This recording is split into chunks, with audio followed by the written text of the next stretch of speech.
ashes to ashes.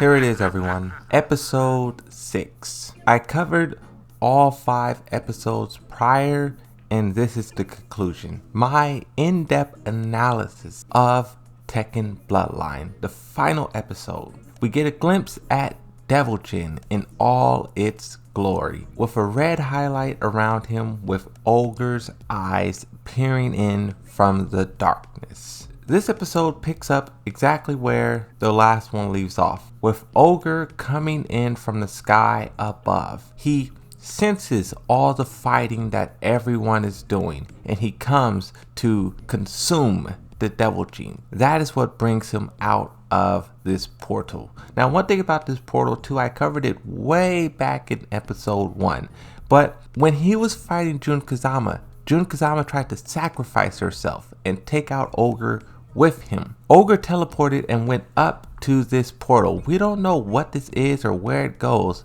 but Jun Kazama might be stuck up in there. I just think that's really interesting.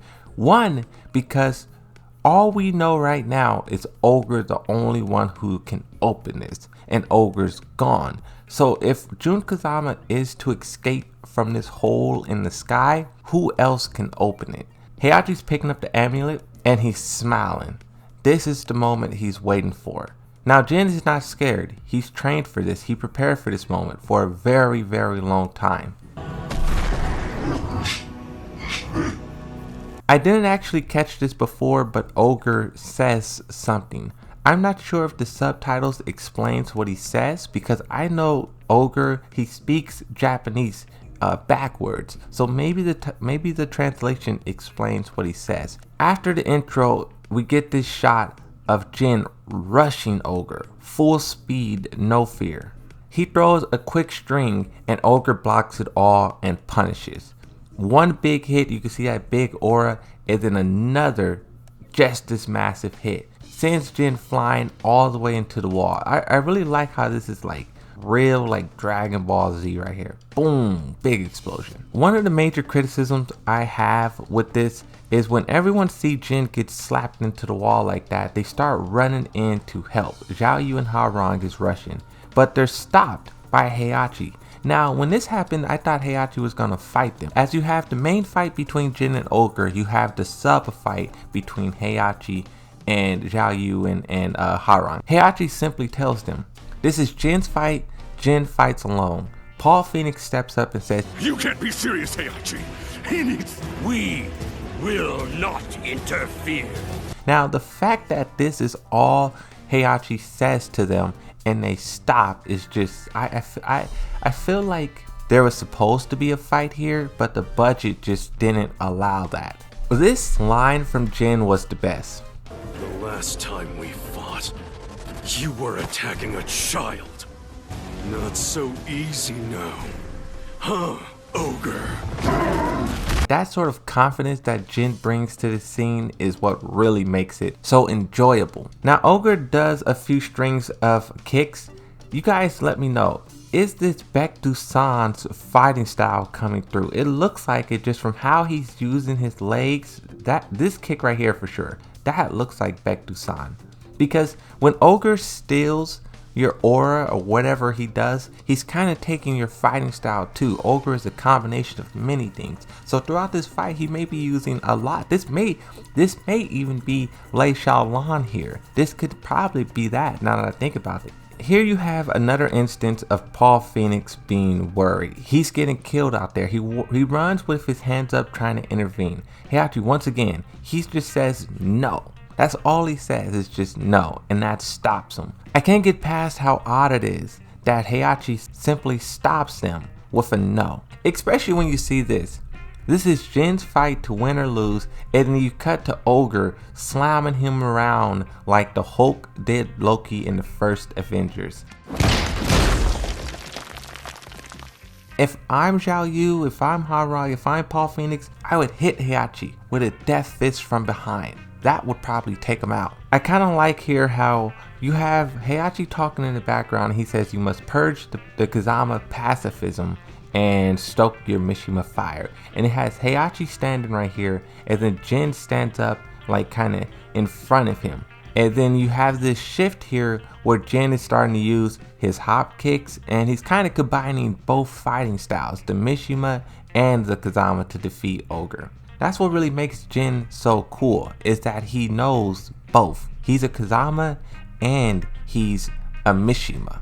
Ogre falls down and he looks like he's dead. For the first time, his eyes is not glowing orange, it's just solid like purple. Now after the fight, these three run up and they're checking on Jin. Heihachi walks up and he checks on Ogre. He calls for it to be contained. He calls for Boskanovich to put it into the cell so he can analyze it and he can run tests on it. And the reason why Heihachi is so adamant on this is because in the story for Tekken 3 and yada yada yada, he wants to use Ogre as a way to unlock immortality. That green cloud start to reopen and Ogre starts to transform into the true Ogre. And this is crazy too, how this portal shoots out a giant beam of energy. You can actually see that this beam of light kind of crumbles the stage in a sense. Something that I didn't realize until I talked to the live stream is the reason why he has one snake arm instead of multiple is because this is how his design was in Tekken Tag Tournament 1. In Tekken Tag Tournament 2, that's when you get the multiple snake arms and it kind of like all gets tangled up and whatnot. Now, Jin is super angry. He's like filled with a bunch of emotions here because one, he thought he got rid of Ogre, but he didn't. Ogre's just more powerful now. And then for some reason, Heihachi is smirking about it. He's happy. Like, Ogre turned into this huge monster and he's more happy that it's bothering Jin than the danger that they're in. Heihachi's mindset is so twisted and I love it. And then he starts bagging away so those two can fight. Now here is when the battle starts to take a turn. Look at how big he look. Finally, the others start to help out. Harang is the first to. He runs up and starts letting off a fury of attacks. And I think, what is this? This is his unblockable right here. I think that's his unblockable that he lands. And that is what gets him to drop Jin. Harang makes the mistake of taking his eyes off of Ogre and instead putting them on Jin, and he gets kicked for it. Paul Phoenix rushes in and goes for a double hop kick. So you can see that they're kind of punishing Ogre here because every time Ogre does an attack or he focuses on one, another person runs in and hit him with a signature move. Some people didn't like how the thunder was stolen from Jin.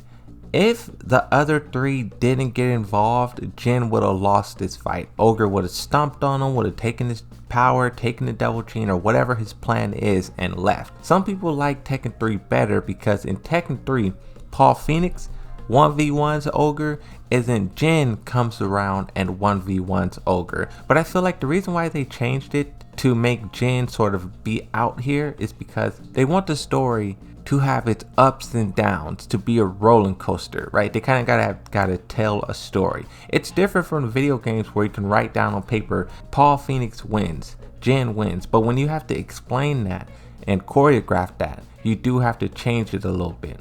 Ogre swipes him with the tail and knocks both of those two flying away. Now Zhao Yu is the only one left standing. So it's up to her to deal with Ogre until someone gets up on their feet. Heihachi's just watching. Heihachi doesn't care if all of them die. So Zhao Yu really is on her own here. But she's not afraid. Look at this guy. This guy is such a worm, such a snake, hiding in the darkness, in the shadows. Oh my god. Smirking. He hopes all of them die. Zhao Yu gets grabbed. The same grab Ogre just did to Jin, he's now doing to Zhao Yu. Here, I was wondering, those teeth would puncture her and she would get so destroyed by it. But she's actually holding the jaw at least a little bit. So the full bite isn't there yet. So more so her arms being crushed instead of her body being punctured. Jin's finally getting up off the ground and he's facing Ogre, harnessing that devil gene once again. He reels back and does a headbutt, and that is the attack that put Ogre down on his back. From here, Ogre blows up.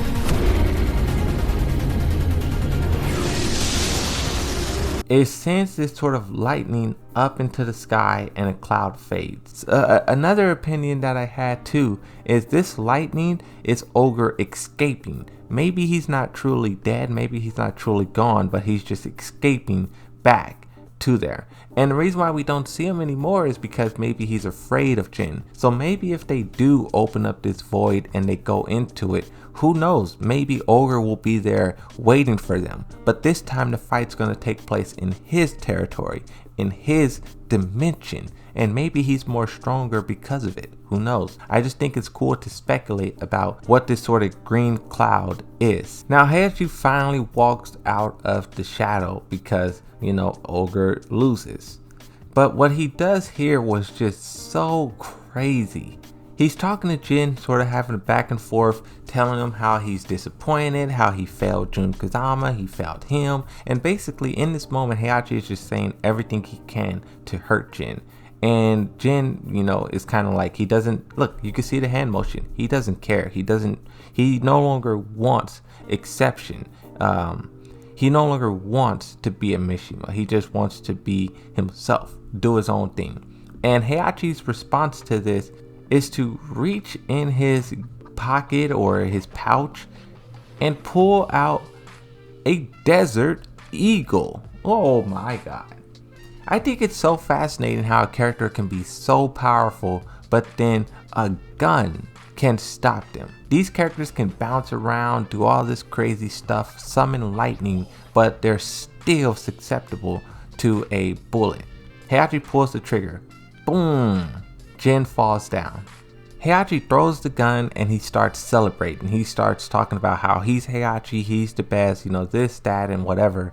And at the same time, Jin's body starts pulsating. The devil gene is really taking over. And it's kind of the same thing that it did for Kazuya. When Kazuya was thrown off the mountain all those years ago, what brought him back to life, what saved him in that moment was the devil gene. So we kind of get to see how that happens, how the devil gene can revive someone, sort of be a second lifeline. Now we cut to this scene where Jin is kind of in what I just will call the infinite azure to make it more simple, but he's standing on this infinite ocean or this infinite cloud. You have Jun Kazama standing on the other side. I spent a lot of time trying to figure out the symbolism between this because it would be easy to say the right is life and the left is death, but Jun is not dead. Another way you can describe this is her spirit reaching out from the void, reaching out from the darkness, trying to connect with where Jin is at. One of the most powerful moments in this whole entire show was this one. He has the picture of Jun Kazama that he's been carrying with him the whole entire time. He extends it towards Jun Kazama, showing her that he carried it for the whole entire series. All 4 years he had this picture. And what he does next, he says sorry and crumbles it. He crushes the picture. And as he does it, you have fire erupt from behind, sort of consuming where Jun Kazama was standing. Behind it you have this kind of like brick wall, it looks like. I don't know what that is. But here he's really like engulfed in a devil gene. You can see it here. This little triangle particles all around, that's the devil gene. You have him engulfed in a ball of fire. Eyes is bleeding red. This scene here like blew my mind. I couldn't believe it. After this, you have the wings of Devil Jin. He immediately attacks Heihachi and he throws him. From this moment, he just starts pummeling, just straight up destroying Heihachi. You can see there's blood splatters all over his horns, all over his face. He's literally like trying to kill him. And everyone's kind of watching in horror because, well, one, I don't know if they knew he had the devil gene. I don't know if they knew what his full potential was. And this is the first time they're seeing this. And right here, Jin stops. Heihachi looks destroyed here, battered. He opens his eyes in confusion, and what he says here, a real Mishima would end his opponent here and now. Instead of ending the fight, he grabs Julia's pendant and he tosses it, kind of fulfilling his promise to return it back to her by the end of the tournament. Jin turns around and stares at all of them. You could tell how much pain she's feeling for him. Here the show ends with Jin flying off. The face of Heihachi that's carved into the mountain, Jin rides through it with his claws and just tears up the whole mountain. You can see here how it varies, and I gave a score, but I do want to just say, capping off this little episode, that I enjoyed it. I appreciate what they did for us, even though there's some shortcomings. The episode is padded with flashbacks and it's kind of rushed at times. I still appreciate it, right? Hopefully we get a season 2. Hopefully enough people watches the show. But that's going to be it for this one. Episode 6, the season finale of Tekken Bloodline, in-depth analysis. Thank you for watching. I'll see you next time, and bye-bye.